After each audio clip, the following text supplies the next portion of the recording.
Hello ही नमस्कार मो स्वीटी आपन को स्वागत करुच्ची एक मोर नुआ वीडियो को। तो मुझे पार्टी मेकअप करुच्ची सेटा आपन को शेयर करी केमती कहली। फर्स्ट मु क्लींजिंग करिकी तापर वाइप्स रे मु पोछि देली तापर टोनर स्प्रे करली। फैन अच्छी से ड्राए होगा छाड़ी देली। देखो केमती ड्राए करक्चुअली मिनी फैन टा बहुत ही मोर कम लगुच जो इजिली माने ड्राए फेस ड्राए कर तो मत यहाँ बहुत ही कम आसपर मु मॉइस्चराइजर अप्लाई करुच्ची। देखो आपन भी आराम से बढ़िया से फुल फेस एंड नेक भी कवर करेंगे अप्लाई करेंगे फेस रे मॉइस्चराइजर। आपण स्किन टाइप ही यूज करेंगे मॉइस्चराइजर।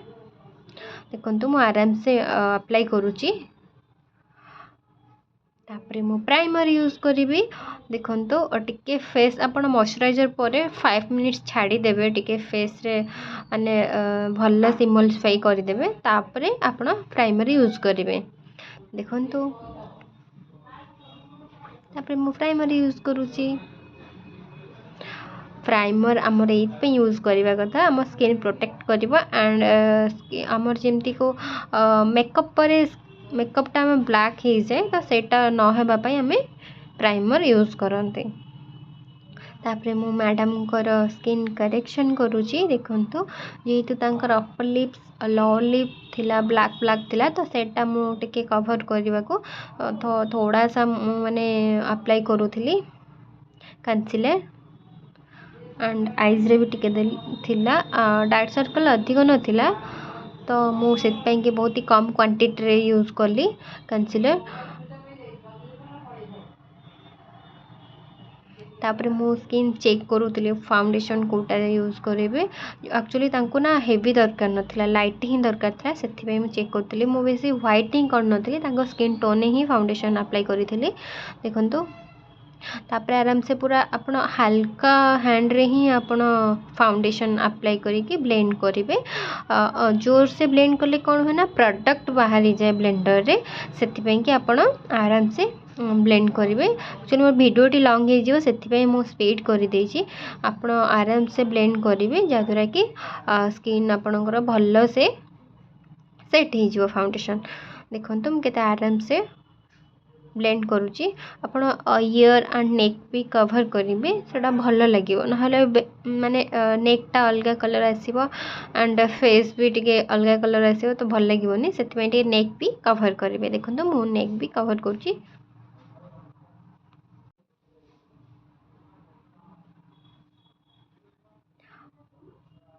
तापर जेहेतु नोज छोट साइज थिला तो मुझे कंटूर कली कंटूर द्वारा कौन ना टिके सेप आसी जाए नोज रे भल लगे तो से नोज रे and year two year corner मु कंटूर कली एंड जो लाइन तो सेटा टिके आसी जाइथिला मैडम कर से कि मुझे कट कली कंटूर अप्लाई करके। देखो मु ब्लेंड करुच्ची केमती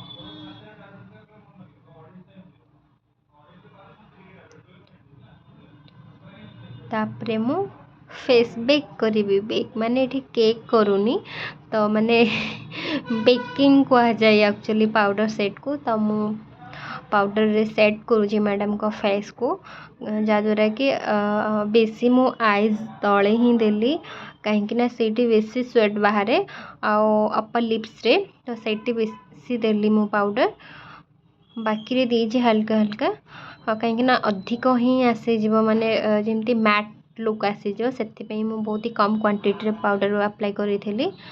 तो देखो केमती अप्लाई करुच्ची आपण भी एंजॉय करंतु मोर काम को।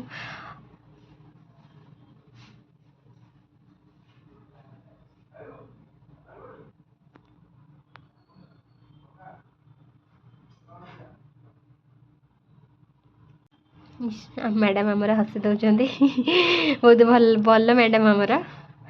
तापरे मु आईब्रो फिल कली एक्चुअली मत आईब्रो पूरा ब्लैक कर दियंती सेटा मोर पसंद नुह मु फर्स्ट मु बहुत ही लाइट रो यूज़ करे आईब्रो फिल करे कहीं नेचुरल लगे सेटा जेहेतु मैडम को नथिला आईब्रो माने बहुत ही फाइन हेयर थिला से मत टे अधिक नबाक पड़ा तो मुझे अधिक देती आईब्रो किंतु नेचुरल लगुला लास्ट आप देखिए बहुत ही नेचुरल लगुला बहुत ही सुंदर लगुले मैडम तो तापर मु पाउडर रे कंटूर कली तापर मु ब्लशर देदेवी हाइलाइटर देवी आपण भी देखो मुझे केमती अप्लाई करुँची।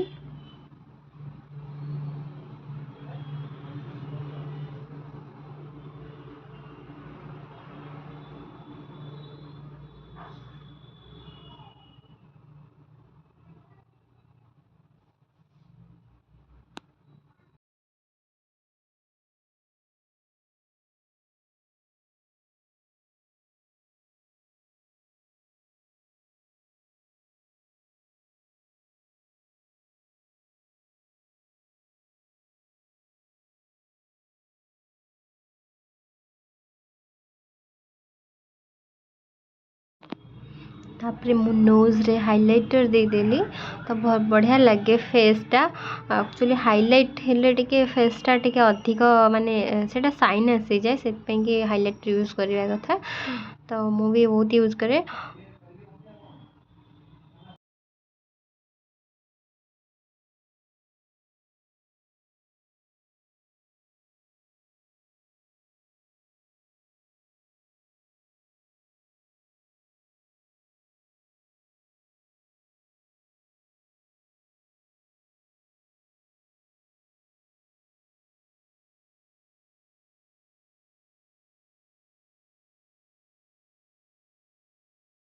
जेहेतु कहले आई मेकअप बहुत ही लाइट रहिबो तो मुझे शाढ़ी को लेकिन मैच है परिका माने डार्क नुह पूरा लाइट रही रखी थी देखो।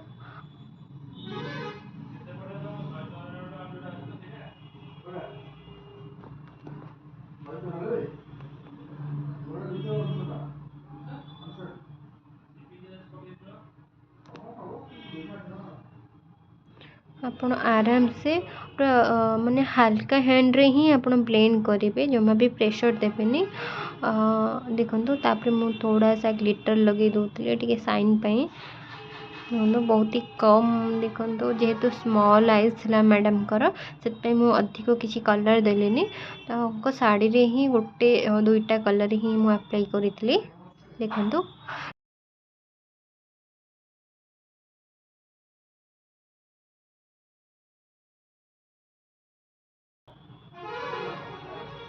तापर मु लाइनर लगेदेवी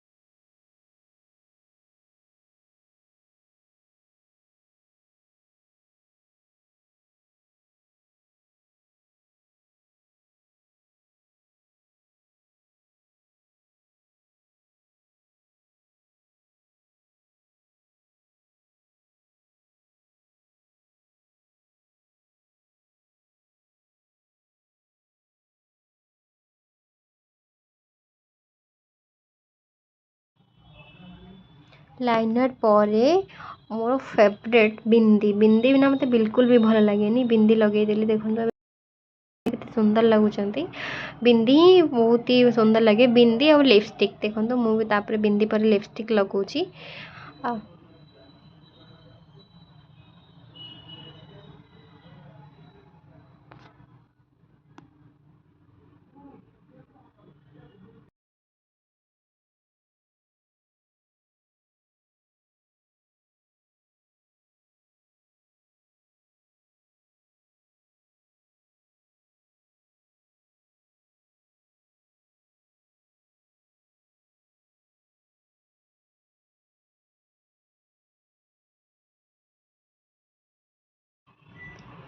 मेहंदी पर मस्कारा आईलाइनर काजल अप्लाई करदेली तापर टिके आईज तले टिके जो आई शेडो मु यूज करी तो सेटा मु आउ टिके ब्लेंड करदेवी तले जोटा कि बढ़िया लगे आईजटा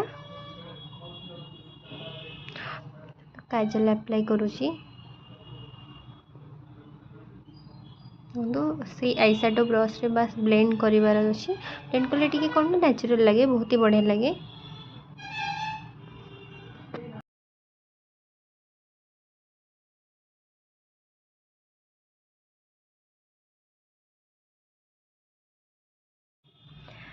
सरीला मोर मेकअप आपण फाइनल रिजल्ट देखते केमती लगुच सुंदर ना बहुत ही सुंदर लगुले मैडम।